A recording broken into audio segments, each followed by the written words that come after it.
Well, it used to be so much easier to film these things. Before I did the bit of research on the tarantula hawk wasp, this particular one had 4 or 5 of them flying around. The research I found said that the sting from these is the second most painful sting of any insect in the world. Number 1 spot is for the bullet ant. Number 2 most painful sting is from these tarantula hawk wasps. Apparently it's like getting stung with 10,000 volts. Fortunately, and some people said 30,000 volts. I don't know. I'm not in any hurry to find out. Fortunately, I haven't been stung by them. If I did get stung, I hope I get it on video. But it's one of those things that's there's a lot of risk involved. Anyway, got the footage I could on these. It's pretty interesting creatures. They actually hunt the tarantula. They're a parasitoid, I'm not sure I'm pronouncing that correctly, type creature, but what they do is they paralyze tarantulas. They dig a pit and drag the tarantula alive down into a hole and lay an egg on it. And when the babies hatch, they've got fresh meat, and they kind of avoid the vital organs until they're finished with the tarantula, and then they eat the vital organs once they're strong enough. But pretty crazy creature. They only have one predator, which is, well, they've got 2, if you count humans. Not that humans are predatoring them or anything, but the other one is the roadrunners. The roadrunners actually eat these things. I don't know how they do it. How do they eat something? The stinger on these is about 1/4 inches long, and again, it's the second most painful sting of any insect in the insect world. They have this orange colorization on the wings, and I forget how you say the name, but it's a posthumous something, a posthumousized, colorization. It's like a signal to the rest of creatures, all creatures out there, better not mess with me, you're gonna get hurt really bad.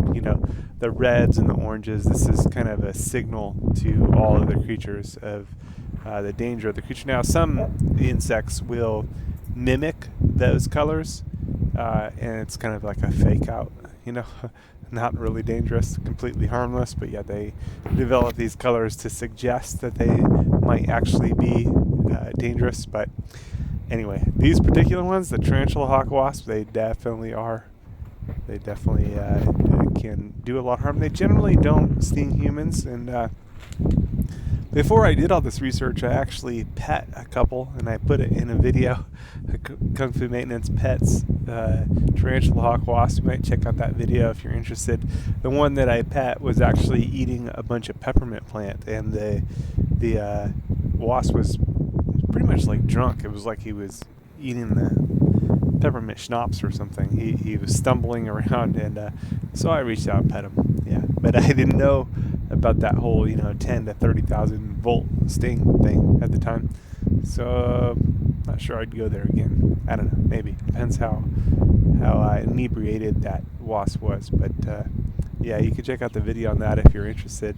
But here I caught a bunch of footage of these flying around, landing, doing their thing. This is a Blacknight butterfly bush. It attracts butterflies and hummingbirds and other insects, and apparently it definitely attracts these tarantula hawk wasps. They also seem to like my avocado tree. I've got an avocado tree right next to it. They've landed on that a few times, and I have a tangerine tree that one of the wasps landed on the tangerine tree as well. So just kind of interesting to see how these things react. Now these wasps, they're pretty big. They get to be about 2 inches long in the body size, and the female has the stinger, and the stinger is like 1/4 inch long. It's a pretty good size stinger, and definitely can, invoke a lot of pain. Yeah, but anyway, thanks for watching Kung Fu Maintenance. I hope you enjoy the footage here.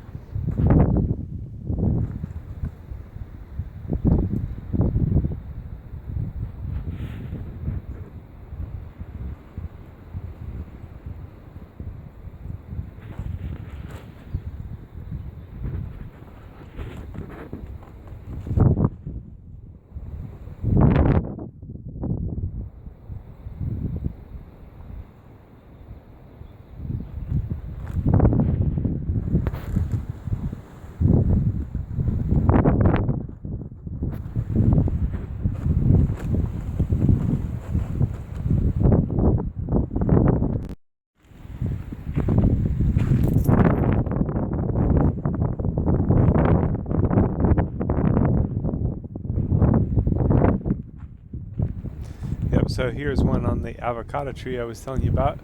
Not sure exactly what he's doing. Hopefully it's not harmful to my avocado tree. I'd like to see the avocado tree grow. But man, these creatures are weird. I have another video where I show a similar wasp taking down a grasshopper, you know, and it's on the back of the grasshopper. It's almost like it's whispering in its ear as it's basically anesthetizing it and putting it to sleep, and then it goes back and digs a hole, and then it goes back to the grasshopper, and it's like it surveyed the exact size of the grasshopper, went back and dug the exact hole, and then went and pulled that big old grasshopper down into the pit. It didn't need to remeasure it or anything. It's like it got it the, you know, kind of first or second time, whatever it was, but it just, you know, the intelligence of the creature, it was creepy. Let's put it that way. When it's on the back of the grasshopper, just kind of whispering, and it looks like it's whispering, and man, it's just pretty crazy what they do to the other creatures. You know, they paralyze it, and I don't know, you know, hopefully it's not extremely painful to the other creature. Pretty freaky to live out the rest of its life, you know, underground, being eaten by, you know, wasp babies. Yeah, pretty crazy. A lot of people don't like the wasp for this, but actually wasps are pretty friendly to the garden, and they take out things that are somewhat harmful to the garden. The grasshopper's not really good for the garden, and well, tarantulas, I guess, is okay. Tarantulas are predators of other insects, but you know, it's a kind of the cycle and circle of you know, part of life. You know, the food chain and everything is a trade-off, but mostly the wasps are good for gardens, and just like ants are actually good for gardens. Not that everybody likes them, you know, so in a certain sense they are can be considered a pest. But here I had a fly land on my hand as well while I was filming the wasps. So a little creepy when another bug lands on you while you're filming, you know, some kind of crazy bug like these. But I got the footage that I got. I was on a mission, and again, I'm glad I haven't been stung by these things yet. They're pretty strange creature, and I guess that might change everything if I ever got stung by one of these. I mostly don't find them in a situation where I would accidentally step on them or anything. It just seems to be they like the Blacknight butterfly bush. And later on, this one actually landed on the tangerine tree, which has just started growing, which I'm pretty happy about. Most fruit trees only fruit in the second year, and I've got a couple trees starting to fruit. Fig trees are kind of the exception, so I got a fig tree that's fruiting already, and then I had an almond tree that developed its first almond on the almond tree, and that was, you know, is before its second year. And then I've got a tangerine tree that just started fruiting. It's got like maybe 15 fruits on it, so I was pretty happy. That one's a peach tree or nectarine tree, I forget which. This one, the wasp landed somewhere in the grass. I was trying to find it. I couldn't find it. And then here's another one on the Blacknight butterfly bush. These Blacknight butterfly bushes get to be like 6 or 8 feet tall. This one is just doing crazy. And behind it over there is an avocado tree. So I'm hoping to get some avocados maybe in the next year. I haven't seen any avocados on it yet. But you can see the blue metallic coloring on the body of these tarantula hawk wasps. It's very like iridescent, very trippy color. And this one actually flew over and landed on that tangerine tree I was telling you about. So I'm going to go track it down.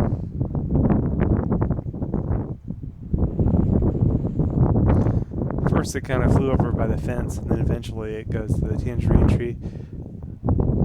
Back there is a peach tree, then a tangerine tree. That right there is the almond tree. that right there is either the nectarine or the peach tree, I can't remember which. And then that right there, that's the tangerine tree. So here it landed in the tangerine tree, and then it started flying around a little bit more, and then it'll go back to the tangerine tree in a second here.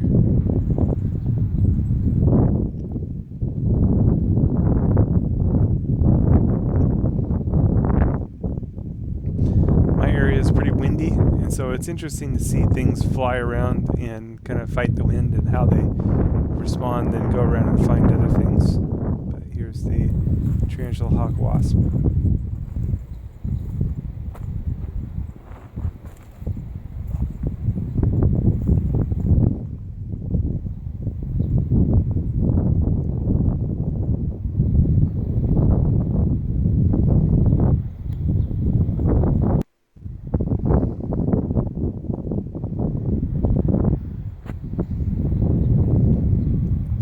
So for a minute he seemed to be interested in the bougainvillea there.